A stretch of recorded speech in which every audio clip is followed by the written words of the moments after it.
载到盐还可以真正久。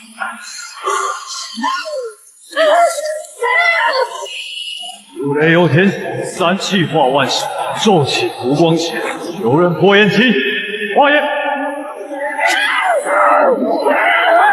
网上疯传手机电量带7，肯定能刷到恐怖片。说白了，不过是巧合罢了。真正的恐怖片，玄学藏在电量带8里。只有这个时候才能刷到这部2025年最新大尺度民俗恐怖片《泥娃娃》。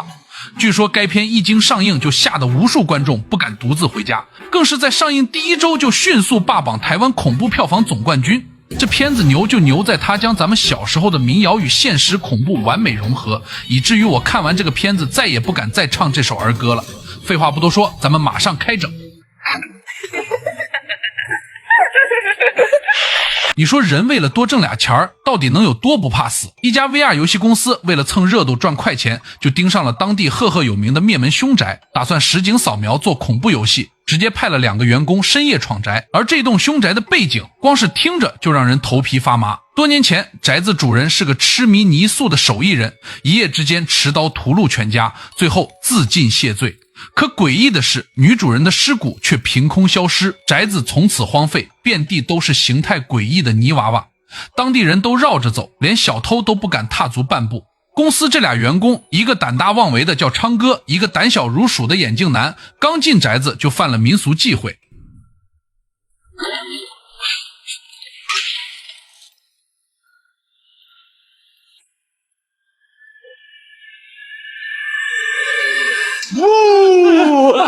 昌哥，你干嘛啦？好东西，多漂亮！拿着。昌哥随手捡起一个泥娃娃，故意吓唬同伴。谁知眼镜男接过娃娃的瞬间，直接吓呆了。娃娃背后刻着密密麻麻的诡异符咒，一看就透着邪性。还没等他反应过来，耳边突然炸响一个女人的声音：“大去！”眼镜男顿时吓得魂飞魄散，结果一紧张失手，将泥娃娃狠狠摔在地上，背后的封印符咒当场碎裂。结果下一秒，屋内铁架毫无征兆轰然倒塌，狠狠砸中眼镜男，鲜血淌了一地，全渗进了破碎的泥娃娃里。昌哥慌慌张张去找工具救人，结果回头的瞬间直接吓傻，被砸成重伤的眼镜男凭空消失了。不等他逃跑，一道黑影从身后袭来。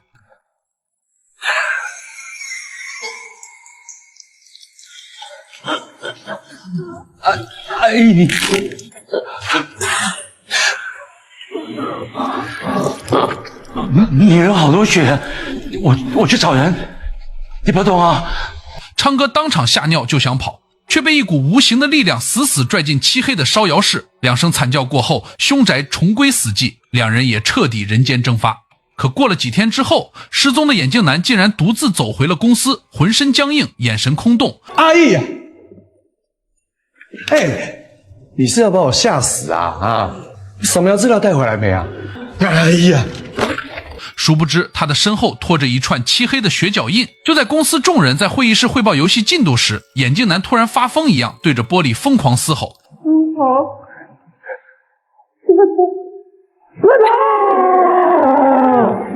紧接着他就开始大口呕血，当场被送进医院，整个人也变得疯疯癫癫，如同行尸走肉。公司为了不耽误项目赚钱，直接把这个烂摊子甩给了男主旭川。因为旭川是公司老员工，更是个实打实的顾家好男人，妻子刚怀孕，正是急需用钱的时候，老板一句升职加薪，直接让他放下了所有机会，接下了这个烫手山芋。但他做梦都想不到，这个决定会把全家拖入地狱。旭川毫无防备，把装着泥娃娃和凶宅资料的箱子带回了家。就在旭川收拾资料时，诡异的事情发生了。你今天做比较晚哦，早点睡吧，好吧？老公，我有帮你准备宵夜哦，你要吃了吗？老婆的话让旭川心头一震，刚刚房间里的人到底是谁？下一秒，老公，旭川猛地惊醒，还好是自己太累睡着了。到了晚上，就在2人熟睡时，家里的空调开始自动打开。这还没完，就连监控深夜突然报警，显示有人影在房间移动，可画面里却空空如也。而他的妻子被惊醒，就想起床喝水。他本是一名文物修复师，走到旭川带回来的泥娃娃旁边时，职业本能让他对残破的泥娃娃毫无惧意，伸手就想拿起出来看看。可这时肚子里的孩子踢了他一下，似乎在提醒什么，可他也没当回事，转身就去喝水了。可就在这时，监控摄像头再次识别到有东西。妻子这时有点慌了，还以为是摄像头出了故障。不得不说，这女人心是真大。这一次，她直接把泥娃娃给抱了起来，细细端详。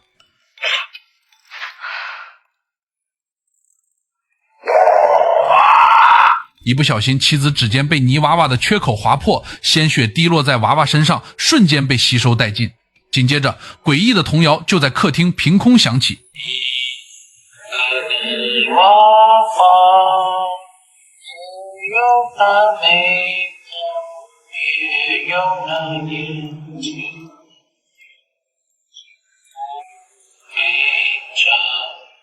下一秒，妻子的眼睛瞬间充血变红，身体开始不受控制，眼神里的温柔消失殆尽，取而代之的是刺骨的阴冷。第二天一早，旭川就发现妻子性情大变，暴躁易怒。我好像感冒了，昨天晚上起来吐了好几次。怎么不叫我呢？我叫你，你也不会起来啊。可旭川明明一夜未醒，根本一无所知，他只当是孕期激素波动，丝毫没有放在心上。殊不知枕边人早已被邪祟缠上，他忽略的每一个小异样，其实都是妻儿发出的最后求救信号。画面一转，为了搞定项目肖像权，旭川找到了凶宅女主人的妹妹。这一番交谈直接揭开了泥娃娃的惊天秘密。女主人对泥土有着近乎偏执的执念，坚信万物生于土，归于土，泥土有灵。她在娃娃背后克服，从来不是为了牟利，而是为了寄托一份极致的情感。为了搞清更多细节，他决定再次前往那个凶宅寻找线索。说实话，我也是真佩服他。40多岁的中登程序员为了贴补家用，只身前往恐怖凶宅寻找创作灵感。一进门，整个房间里阴森恐怖，到处都是古怪的泥娃娃。就在他看得出神时，突然楼上的方向传来了什么东西掉落的声音。旭川壮着胆子小心翼翼地上去查看，检查一圈后，他猜测可能是老鼠撞翻了供台上的佛像造成的。只是就在他开始研究摔翻的破损雕像时，身后却又传来了一阵东西滚动的声音。他拿着手电筒一照过去，发现居然是颗通红的雕像脑袋。好奇的他有些好奇，便伸手捡了起来。就在这时，他的身后居然出现了一个诡异的身影。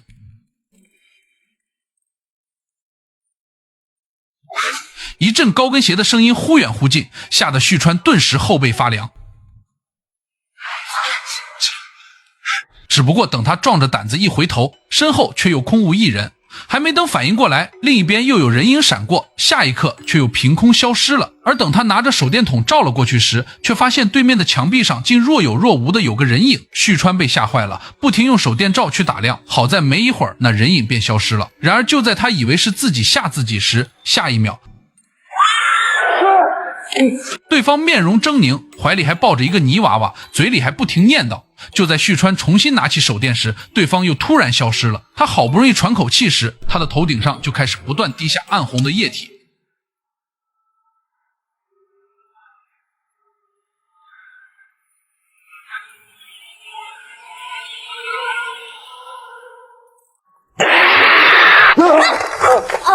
原来刚刚经历的恐怖幻象都是同事加入 AR 游戏里的 NPC， 只不过当旭川质疑女主人刘欣为何会出现在游戏里时，同事们却被吓坏了。原来他们根本就没有设计这一环节，同事们也没在意，只以为是游戏的代码出现了问题。与此同时，独自在家的妻子却遇到了诡异的一幕。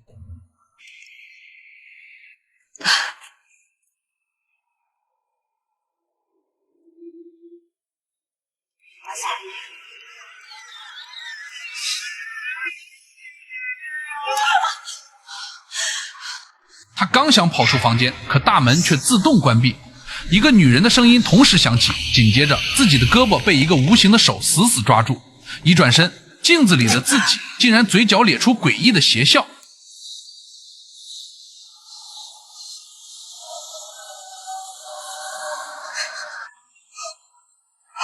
在邪祟的操控下，他拿起尖刀，不受控制地狠狠划破自己的胸口，鲜血源源不断流向泥娃娃。此时的娃娃眼露凶光，邪气暴涨，越来越狰狞。当晚旭川下班回家，直接被眼前的一幕吓傻了。妻子坐在黑暗中一动不动，他想开空调取暖，妻子突然暴怒发疯，疯狂抓挠自己隆起的孕肚，一道道血痕触目惊心。旭川认为妻子应该是得了产后抑郁症，可他也毫无办法。直到这一刻，旭川才幡然醒悟，家里不是进了贼，而是招惹了不干净的东西。一场关乎妻儿性命的浩劫已经避无可避。旭川想从眼镜男的视频里找到一点蛛丝马迹，殊不知手机里显示家里的监控录像已经出现了异常。就在这时，在家里休假的眼镜男突然打来电话。阿姨，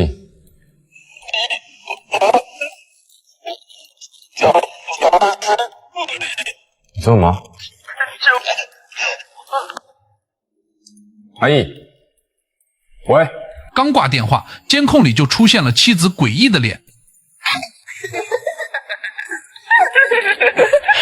旭川还没来得及查看，就火速赶过去了他家，结果却看到了永生难忘的血腥画面。眼镜男如同被操控的傀儡，用针线缝合上了自己的眼睛，他好想逃却逃不掉，大门自动锁死，下一秒就被硬生生掰断了四肢。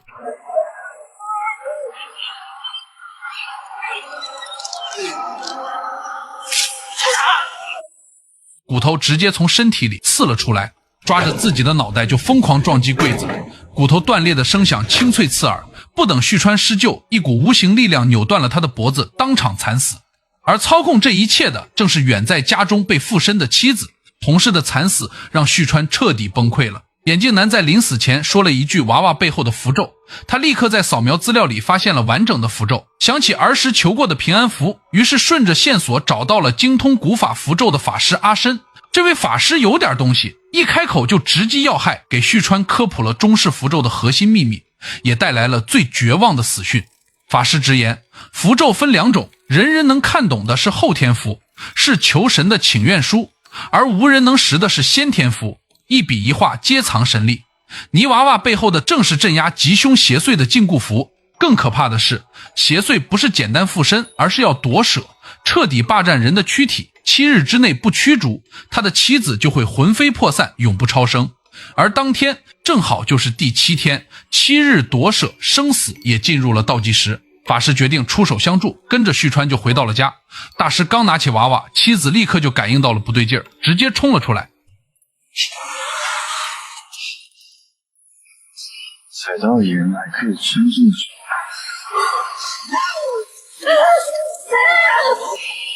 五雷有天，三气化万象，骤起无光前，有人破炎期，化炎。幸亏法师提前布好了封印大阵，附身的厉鬼瞬间被定住。法师也不废话，直接开始做法。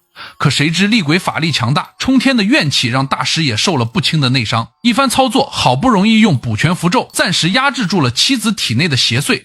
可一番探查过后，他脸色骤变，说出了一个更恐怖的真相：这邪祟怨念滔天，普通封印根本没用。想要彻底解决，必须找到女主人的尸骨，以尸骨为容器，才能重新镇压。为了救妻儿，旭川立刻带着法师找到女主人的妹妹。于是，一场通灵仪式彻底揭开了当年灭门案的全部真相。原来，当年女主人怀孕时，痴迷挖土做泥塑，误闯镇压邪气的禁地，结果意外流产，痛失骨肉。丧子之痛让她彻底疯魔，于是生出了一个逆天改命的疯狂念头，把夭折的孩子混入泥土，用自己的血肉滋养，捏成泥娃娃，妄图让孩子死而复生。可他不知道，墓地阴土本就致邪，混上血肉烈火烧制，养出来的根本不是孩子，而是一只凶残至极的尸鬼，一只以怨念为食，以杀戮为乐的怪物。被尸鬼操控的女主人亲手屠戮了全家，终于最后一刻恢复理智，才用先天禁锢符封印泥娃娃，把自己和娃娃封进墙里自焚，想同归于尽。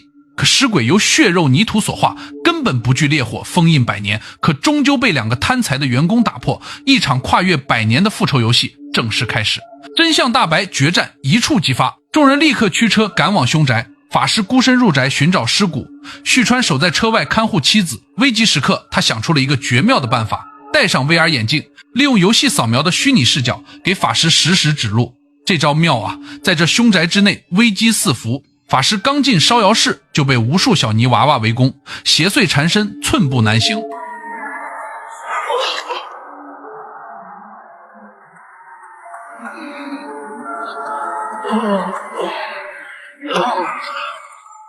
车外的旭川利用 VR 扫描的游戏进入凶宅，终于找到了最后一片禁锢符。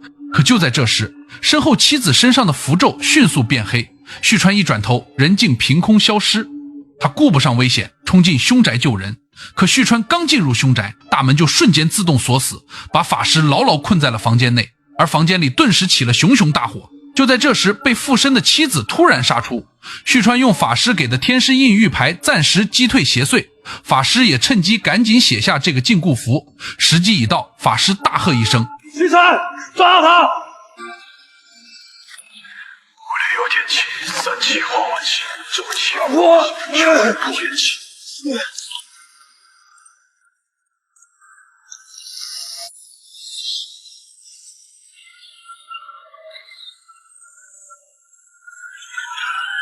紧接着就把滔天的怨气收入这个女主人的头骨里。本以为找到尸骨就能万事大吉，可万万没想到，百年尸骨不堪邪祟之力，当场碎裂，滔天红雾席卷全场。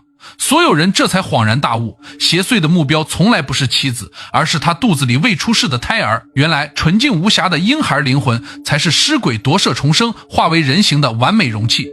一边是深爱多年的妻子，一边是尚未出世的孩子。法师直言，强行封印必定伤及胎儿，两难抉择摆在了旭川面前。这个平日里胆小怕事，只想安稳度日的普通男人，在这一刻爆发出了父亲与丈夫最本能的勇敢。